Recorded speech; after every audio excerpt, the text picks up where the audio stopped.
What's up, guys? This is Taking the Field with Stevie Mac, and on this episode, I'm joined once again by my buddy Phil Rothermick. We're here to break down everything in the Premier Lacrosse League. So, Phil, welcome back to the show. Hey, man, thanks so much for having me. Love being here. It's been a little while. Happy to be back. Hope you're doing well, man. Thank you.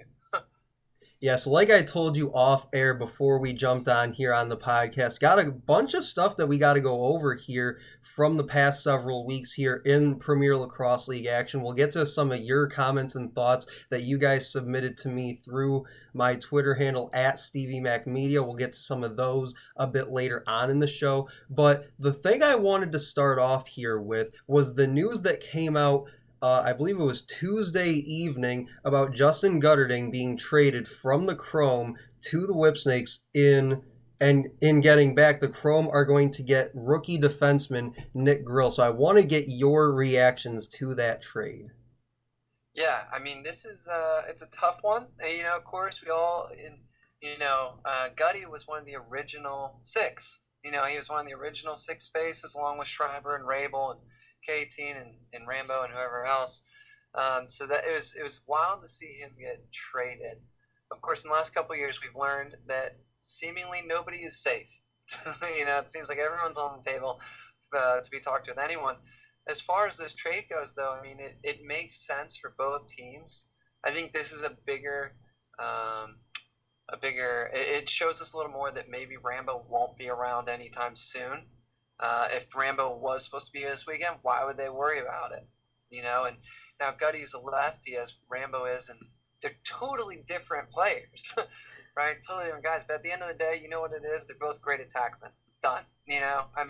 That's what it is. And I think when I try to think about who might have won this trade, it's very tough for me because I feel like Grill, in a way, is almost like a prospect, right? I mean, he really hasn't played a lot. And there's nothing wrong with that. The guy's unbelievable. If you look him up on Maryland's website, I mean, it looks like a CVS receipt full of accolades. I mean, it just goes on and on and on, right? But the point is we haven't really seen him a lot in the PLL. That's a different league. It's a new thing. And then so I was tied up on what part of that is the pro and what's the con, and then conversely you have Gutty, and Gutty's having a rough year this year. I think he's got 6 points, I think. But in my mind, I mean, he's proven. We all see what he does, and this year he's on a Chrome team that is struggling, but it's also a Chrome team with great players, but a lot of different players. They're all trying to figure out who they are, and they keep adding guys. I mean, they added Palisak a few weeks ago, then they had Malloy, and they got Heacock from the beginning of this year. They lost Jordan Wolf. He's gone. So it's kind of like everyone's trying to fit. And I wonder, is that's what's making Gutty not be as productive as he normally is? Kind of where are we there? So as far as this trade goes, I think it makes sense for both teams. Who won the trade? I'm really stuck on, because every time I go back and forth, I think about it. And I also think how the Chrome right now have a lot of offensive guys. They have a lot of guys. It's turning into a point where it's like, well, who are they going to pull off the field to put this guy out there, because everyone should be on there. Having said that, man, I still am surprised to see that Gutty got traded. I really am. But, I think it's a good trade for both teams. I think it tells us that Rambo's probably out for a little while, and it's going to be weird. It's going to be real weird in that dude rock Whipsnake uni. I mean, that's going to be a tough one. So, anyhow, those are my thoughts. Overall, who won it? I don't know. If I being pressed, I'd probably say Whipsnakes, but it's tough to say. Yeah, and just real quick to give my thoughts on it. I know I said to a couple people that messaged me the other night about it when the news broke about the trade, I said I would give my thoughts here on this episode. I think, and we've talked about this even with guys like Jordan on past episodes here on Taking the Field with Stevie Mac, is that when we talk about these trades, it's so hard, especially this early, to assess these trades and to say who necessarily won that trade per se. So I know we've always tended to stay away from doing that, but I think, at least for me and my reaction to the trade, was that both teams kind of got what they needed out of it. The Whipsnakes needed offense with the absence of Rambo. That's something that I covered on Monday's episode. With him this year, they were averaging 13 and a half goals a game. Without him, just 8.5. So obviously they needed something there offensively. Maybe Guterding can be that guy. And I think for Guterding in particular, he may be, and you kind of touched on it with some of the new additions they've had on offense, maybe he needed a fresh start in a new offense where maybe he can be more of a factor. And maybe that's with Whipsnakes, maybe not. Maybe he becomes sort of like a rental player for the rest of the year. And then once Rambo gets healthy in the off season, then they can trade him or whatever the case may be, and potentially get more in return than what they gave up for him. And I think when you look at the Chrome with what they got in Nick Grill, like you said, you look at his accomplishments at Maryland, the list just goes on and on. I had the privilege of watching him in person in a game that I called for the University of Michigan this past spring, and he was easily one of the two best defenders on the field, and I would argue the second one was also on Maryland's team as well, but just a phenomenal defender overall. And I think he goes into a situation with the Chrome where they've really struggled to stop people in terms of opposing offenses. So I think that he's a guy that can come in pretty much right away and be able to make a difference on that defense. Now, kind of the situation with Guterding, where is he going to be the answer for the Whipsnakes? I don't think that Nick Grill will be the answer for the Chrome, but I think that at least addressing that side of the field will definitely make a difference for the Chrome. But now I want to getting into this playoff picture that we now see really starting to take form here entering the last week of the regular season. The Atlas and the Water Dogs, I want to lead off with, didn't necessarily start the season the best way that they probably wanted to. Obviously, you look at a game in that week one matchup for the Atlas with the Archers, probably didn't go the way that they were hoping in that one, but have since been able to really turn things around. Same thing with the Water Dogs here as of late. Now, in that conversation for that number one seed in the postseason, they'll actually play in the final week of the regular season for that number one seed. So, give me your thoughts on the Atlas and the Water Dogs this season. Yeah. Well, first, I think it's an interesting journey that they've both gotten to this point. You know, you look at the offseason, and both did trades. Both, I mean, these two teams, I mean, you think about Ryan Brown even came over to the Water Dogs. I mean, they've had their own interactions. But they've done their own little moves to try to become a better team. Dylan Ward was a huge point at which they got Dylan Ward. That was a huge thing for them and their defense and their team. And then you look at Atlas and all the picks and players. I mean, it's a whole new team. It's a brand new expansion team over there with those guys. But you saw those going into this year because they weren't happy with where they wanted to be. And then you look at the opening game for Alice, and they got absolutely shellacked by the Archers. I mean, and the Archers are still riding high on that goal differential from that game. I mean, Oh, yeah. it was crazy, yeah. And, you know, Alice had finished last the last 2 years in a row. And that's as old as the PLL is. You know, it might have been before that, but that's where they are now. But where they were, the fact is, I felt like as the season went, and I kind of said this here and there, is that every game it's like they got a little bit better. Every game they kind of improved that little bit. And now all of a sudden, here we are towards the very end of the season. And Atlas, we're seeing a team that is a force. You know, we're seeing a team that even the backup goalie right now is doing phenomenal. The defense is doing phenomenal.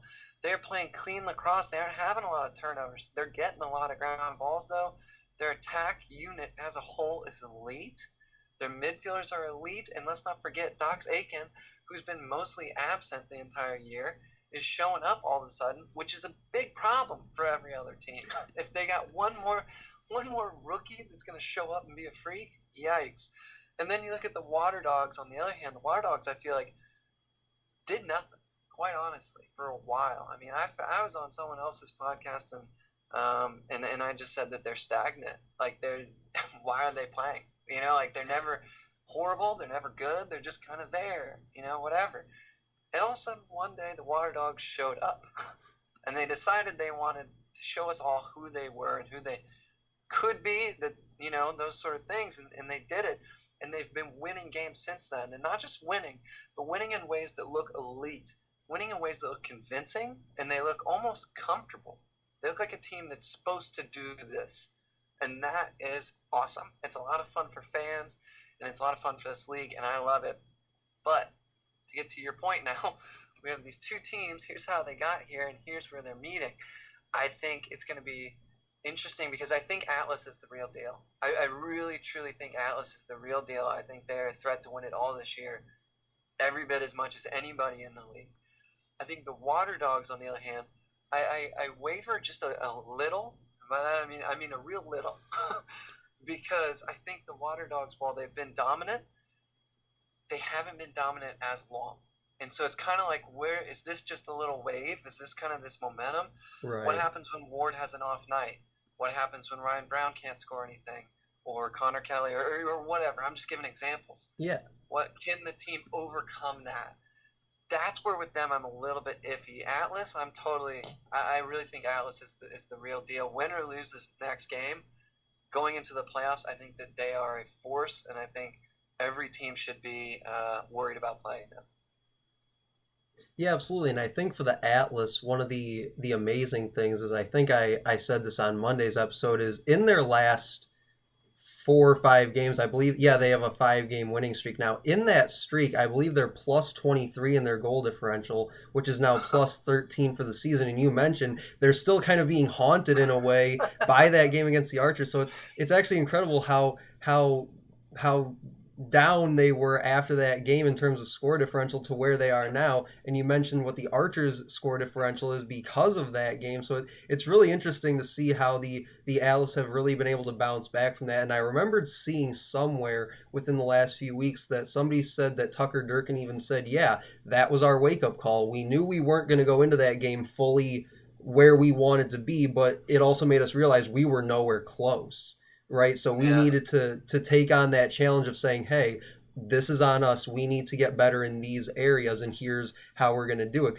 And I've been saying it from day one after that game. I just wanted to see that game-to-game improvement like you talked about, but I didn't think we'd see it this furiously this early on. I thought it was going to be, wait till 2022 type of thing, but here we are right now talking about them as the number one team, and like you said, having probably just as much of a shot as a championship team this year as just about anybody else. And I think for the Water Dogs, kind of like you said, they didn't really play all that well the first half of the year. Dylan Ward in particular struggled in the cage. Now these last couple games, you're like, okay, when they're on, they can be on. And it'll be interesting to see, kind of like you said, if that carries over into the postseason, or if this was just kind of, hey, this is who we can be, but there are going to be times where maybe we kind of regress back to what we were at the start of the year. So I think that game against the Atlas and the Water Dogs in a couple weeks is going to be a very highly anticipated game, highly competitive game, and I'm really excited for that one. As an Atlas fan for me, or just a PLL fan in general, that'll be like the one game that I make sure that I tune into that weekend. So, can I say one more thing to that? Yeah, absolutely. As I think about that matchup, sorry to cut you off there. I was just thinking about, winning versus losing. What's actually better for that game? Obviously, winning has to be better, because you're going to get the bye round, of course. But losing, I was just sitting there thinking a little bit, if a team loses that game, maybe it's not the worst thing, because that's the game right before playoffs start. Either one of those teams is going to make the playoffs. I mean, I think they might have actually both already clinched it, but they're going to be there regardless, whatever it is. And I think if you win that game, awesome. You get to skip that first round. This is a dangerous league. That's beautiful. It's wonderful. But if you lose that game, that's going to kind of give you that motivation, man. That'll give you that kick in the butt that you need going right into the real deal. So, man, I'm not sure why. I just wanted to chime that in. I was just thinking a little bit there that I think it's an interesting thing that either way it could turn out to be something good for either team if they were to lose, if they can take it the right way. Yeah, absolutely. So it'll be interesting to see how that game in particular shapes out, because that is one of the bigger games that weekend is for that number one spot. But another game that's going to be very big that weekend in Albany is the Cannons and the Chrome will face off that weekend as well. The winner gets the seventh and final spot in the playoffs. So Phil, just a moment ago, you said you were sure that they both had clinched a playoff spot. Everybody has clinched except for the Cannons and the Chrome, and it comes down to this game where the winner is in, and whoever loses that game is that eighth team on the outside looking in. So I want to get your thoughts on that Cannons and Chrome game and maybe a prediction as to who you think will get that final spot in the postseason. Yeah. These are two really interesting teams. I mean, the Chrome has probably been on the biggest roller coaster ride of just about anybody. I mean, they knock out the Whip Snakes and they knock out the Archers in the same weekend when those were the only two undefeated teams. And then here they are at the bottom fighting to get in. I mean, golly, what a year they're trying to have here. And then the Cannons, I look at them, and that's one of the most veteran-riddled teams in the league and has so much talent. No expansion team will ever have as much talent as they do, like starting off. You look at the draft we had with the whole COVID thing, which allowed basically 2 years of seniors inside the same draft getting picked. You had the normal expansion draft. You also acquired another league, Come on. So that team is stacked and it's loaded.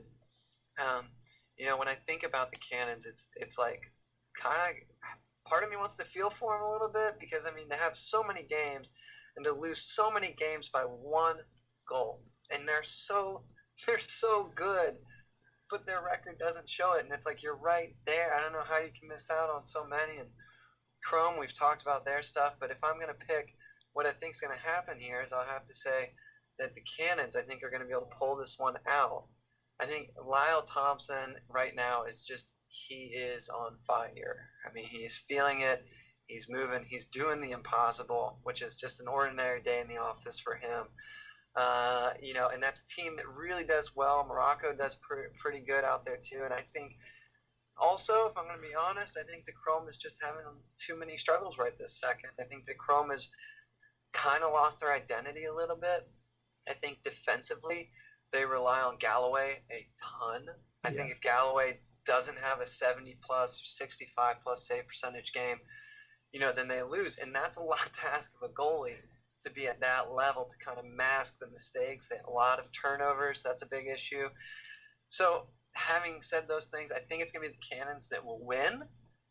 But how far will the Cannons go into the playoffs? I think that they're one of those teams that can be a threat to anyone, hence the one-goal losses. I mean, they're in it with everyone.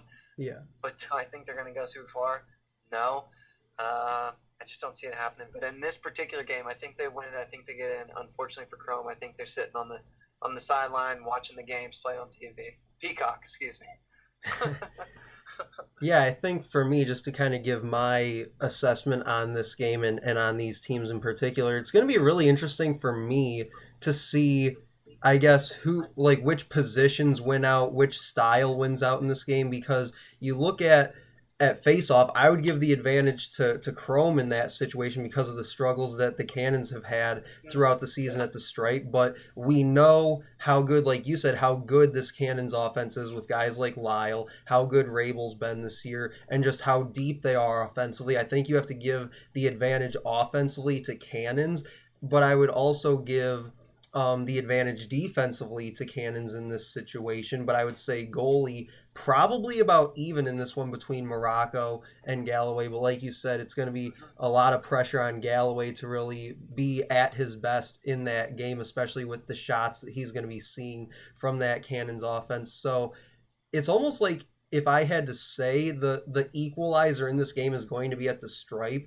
with Connor Farrell's ability to win faceoffs and keep the ball away, if nothing else, keep the ball away from that Cannons offense as much as possible. So like I said, a couple really big games that weekend, the final week of the regular season in PLL action. Atlas Water Dogs playing for that number one spot in the postseason. Cannons Chrome on the other side, just playing to get into the postseason.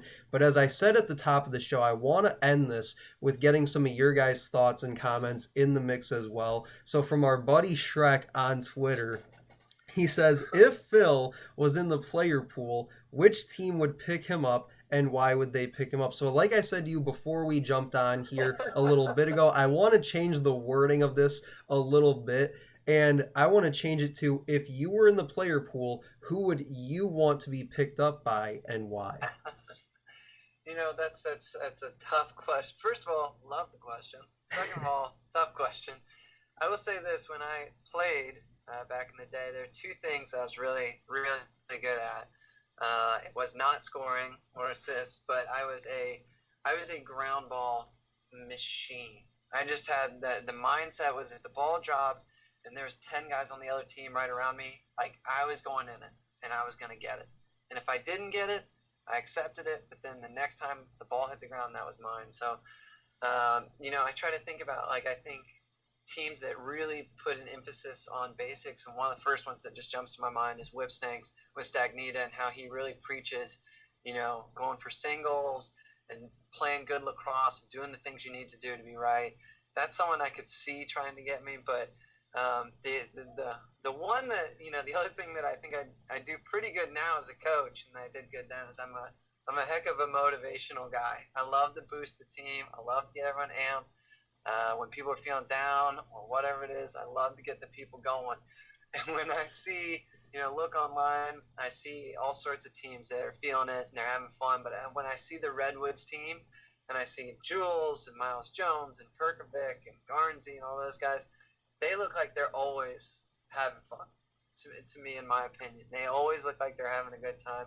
I think that's the team in that respect that I would want to be with, just because of, that mentality of, like, let's always keep having fun and laugh and everything. But yeah, ground balls and motivation stuff. Those are my things.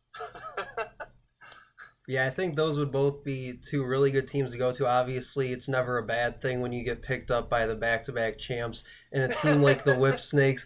One that I'm kind of surprised you didn't throw out there, because it's a team that I know when we've had you on here before, you've talked a lot about, is the Archers. I thought that was a team that I would hear you throw out there at some point. And then when you started getting into the whole motivation thing, immediately my mind went to Andy Towers and the Chaos. So Oh, when yeah. you threw the Redwoods out there, I was like, okay, I could see that. But I immediately went to Chaos. So I was like, yeah, that'd probably be a guy that I would want to play for too. So I yeah, don't know if I love could love the keep up. picks there though. I don't know So if I could that keep up with Towers. Oh no, he's just an absolute unit of energy. But yeah, love the question there by Shrek, our buddy. You can hit me up at Stevie Mac Media is my Twitter handle for all show related and PLL related topics. That's how they got a hold of me. Brian on Twitter says speculation, rumors, etc. on the next expansion team. So anything that you might know about that, anything that you might have heard or read regarding a possible next expansion team. Yeah, I haven't heard anything recently.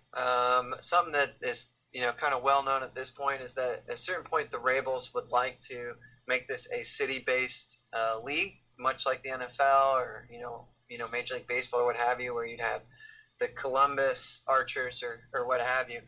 So they'd like to do that, and I know that there's plans where they want to kind of fill it out and keep growing this league. As far as when or what that means, I'm not sure, but I will say that I would count on there being another team added this offseason. That's not based on that's not me trying to do wink wink or like, believe me. I just think that would be the case. I personally would love to see him get 2 and round it out at 10. The problem is that you can't do an expansion league or draft for 2 different teams at one time. Might get tough, and with these expansion teams, you don't want to get to a point where you're diluting how good the league is. Right. That's the other thing. We want to keep it growing when there's so much talent right now with other MLL guys that aren't on rosters right now that should be. So it should keep growing, but as excited as we all are as fans, we do have to be careful because we don't want it to turn into, we've got 25 teams and there's like 3 All-Americans on each one.